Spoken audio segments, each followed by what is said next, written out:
the Norwegian authorities were talking to us about how they engage with the government, etc. But one of the mistakes from the international community as a whole is the lack of accountability, the call for accountability for crimes being committed in the country, all over the country.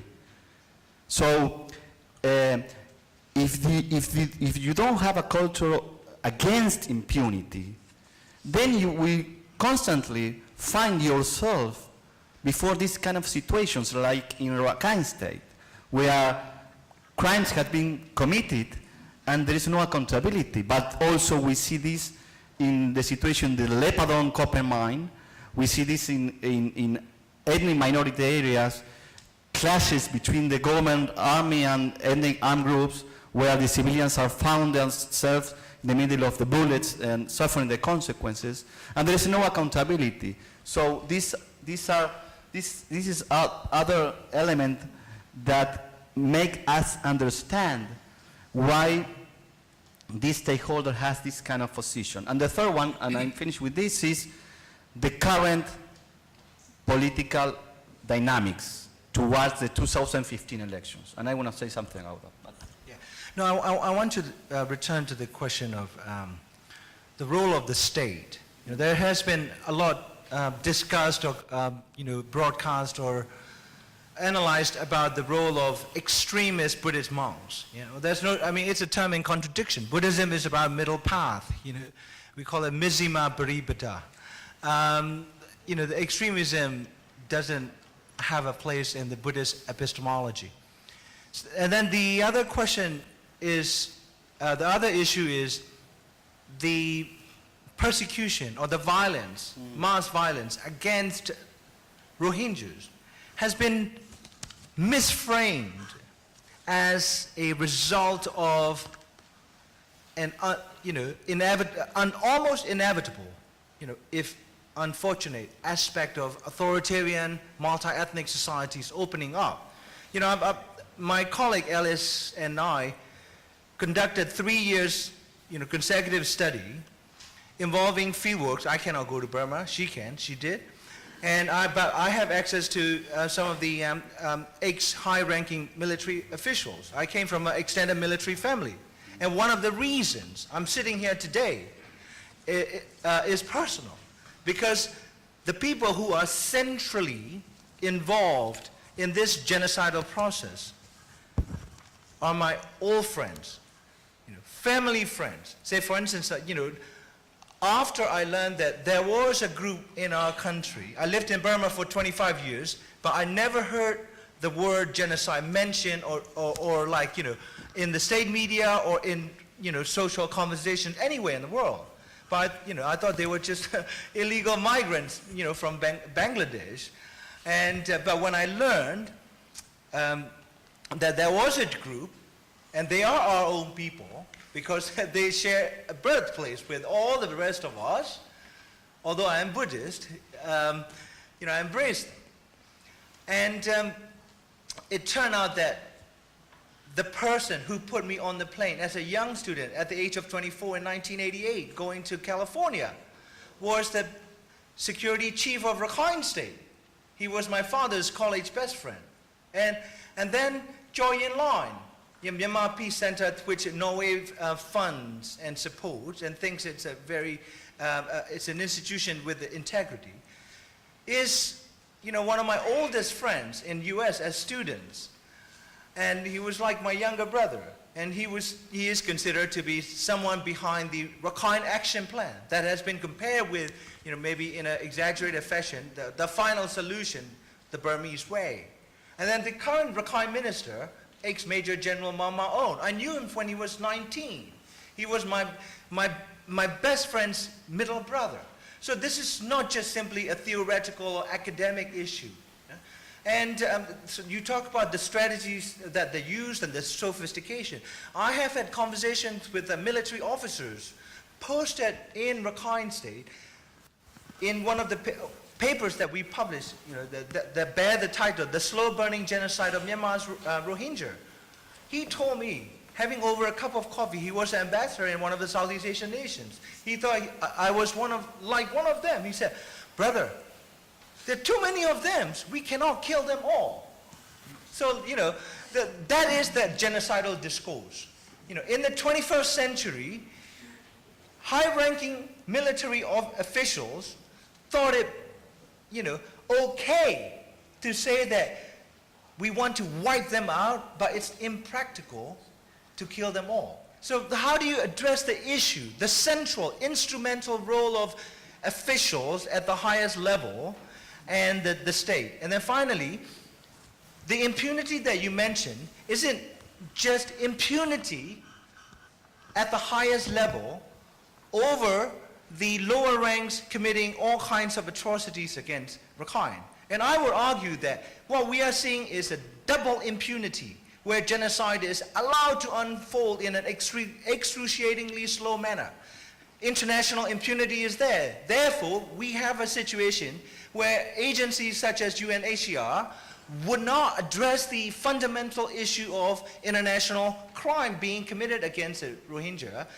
We have a government like Norway that portrays Rohingya situation as a byproduct of an extreme poverty. We have a situation where the largest Muslim country in the world, Indonesia, would say this is an unfortunate aspect of Burma opening up. We must encourage. How do you try to stop this kind of slow genocide that is not called by its name, that where genociders enjoy double impunity?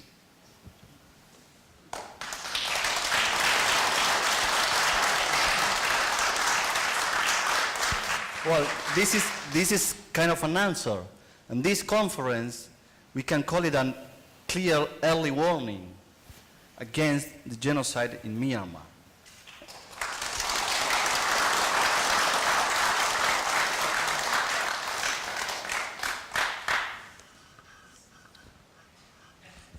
Yes, and I think one of the things that we have to guard against is actually the humanitarian mentality, because we have a crisis in the Andaman Sea. That's where the attention is focused.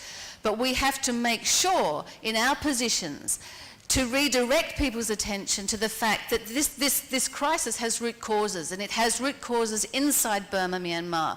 It has root causes in the worst form of state crime, a genocidal practice that is taking place here and now. And if we don't do something very soon, there will be no Rohingya as an ethnic minority, and we have to act. But it's very important, excuse me, I think it's very important that we move away from, that we challenge the humanitarian discourse. And that also applies inside Burma, because we interviewed many people working for humanitarian organizations doing very good work, attempting to take food into the camps, to look after the interests of the Rohingya to a limited extent, because of course they are denied access to the Rohingya in many respects. And certainly we saw the expulsion of Médecins Sans Frontières. And as a result of that expulsion, we also witnessed what we saw as a chilling effect on all other international NGOs in the region. Because of course, humanitarianism is an industry, and people have jobs as a result of that industry. And they want to stay in Burma, Myanmar, almost regardless. So what we're finding is that they aren't prepared to stand up and say, what we are witnessing is a genocide. What we are witnessing is the most appalling acts of criminality against this indigenous minority. And so I think that we do have to be very careful, and we have to critique the humanitarian discourse, because you could argue, and I think it's a valid argument, that humanitarianism is contributing to the continuing existence of the persecution. It's continuing to keep people in absolutely horrendous conditions in camps and villages in Rakhine State. A limited amount of food enabling people to eke out a very bare existence. It maintains a facade that this is simply a humanitarian crisis. It's not.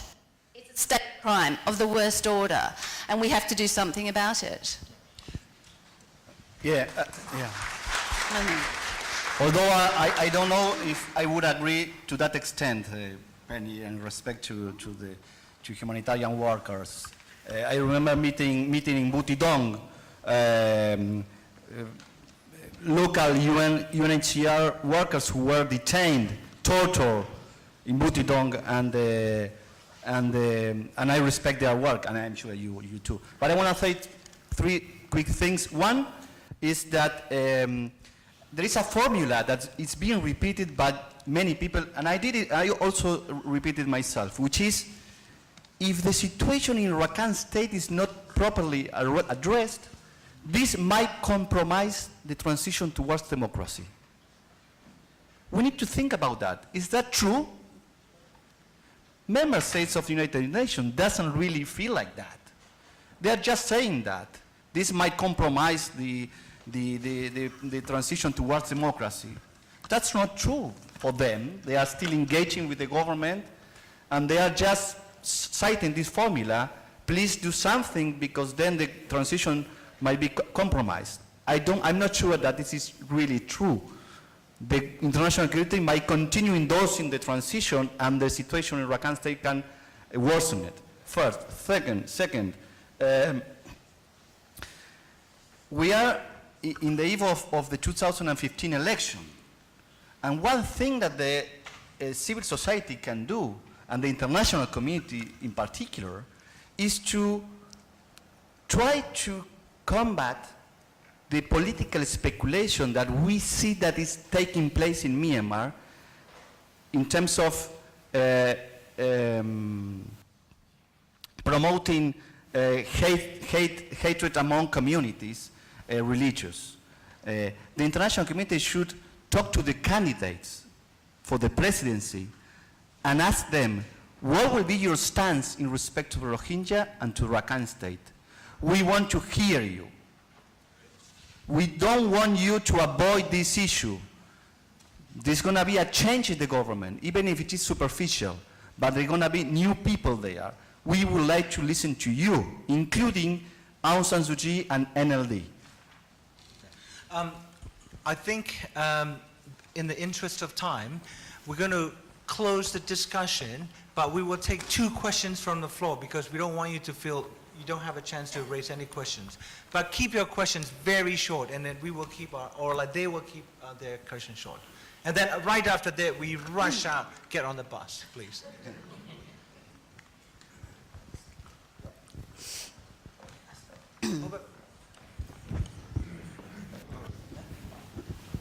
Thank you. Now we understand that this is a genocide, according to Penny Green and Tom's already. Now, how one genocide is going, whether in the process or whether in the middle or whatever it may be, who will be going to protect these people? Since these people become defenseless, and there is no, for them there is no domestic protection or national protection. In the absence of these national protection, whose responsibility is it to protect these people? Thank you. We'll take another question and then answer them together. And then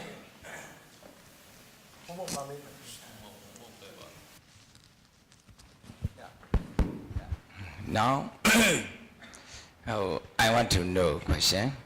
Now I'm 57 years old. My age is 57 years old. I never heard the word genocide in our country. And then I never accept the word. Majority people and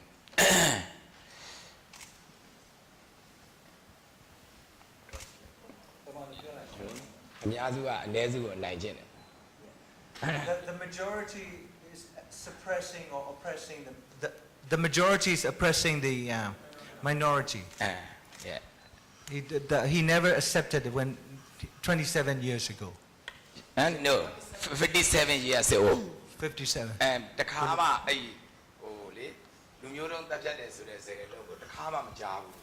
He has never heard of the word ethnic cleansing or genocide in his 57 years of life.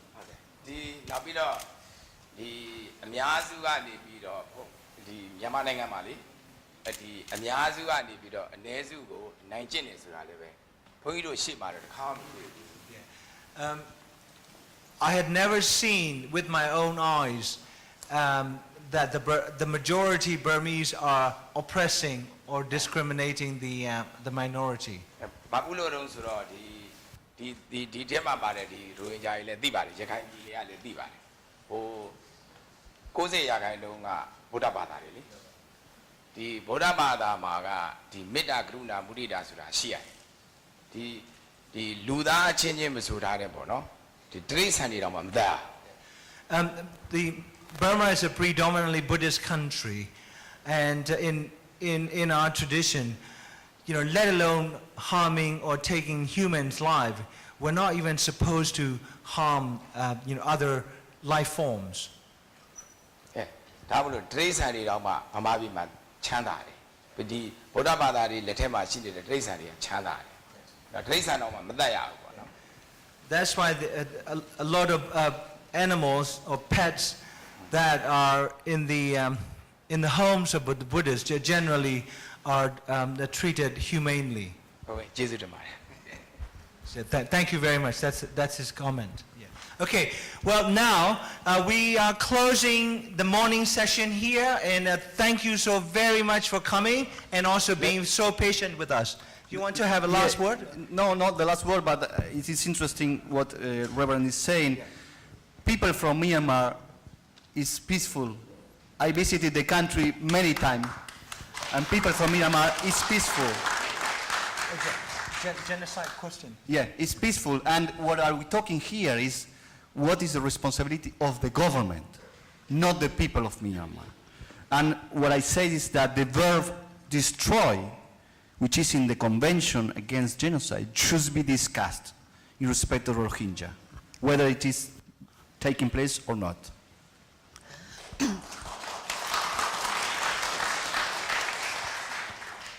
Thank you. And what I would, in terms of answering your question, Nur Islam, that I think the protection of the Rohingya must come from inside Burma ultimately. We can't simply rely on the international community.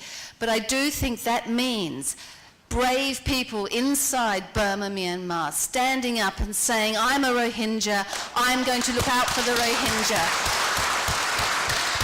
And I would call on human rights activists inside the country to do exactly that, because that is going to be the protection, the best protection for the Rohingya. Thank you. Thank you very much. Yeah. Don't forget anything, any of your belongings. There will be 3 buses out.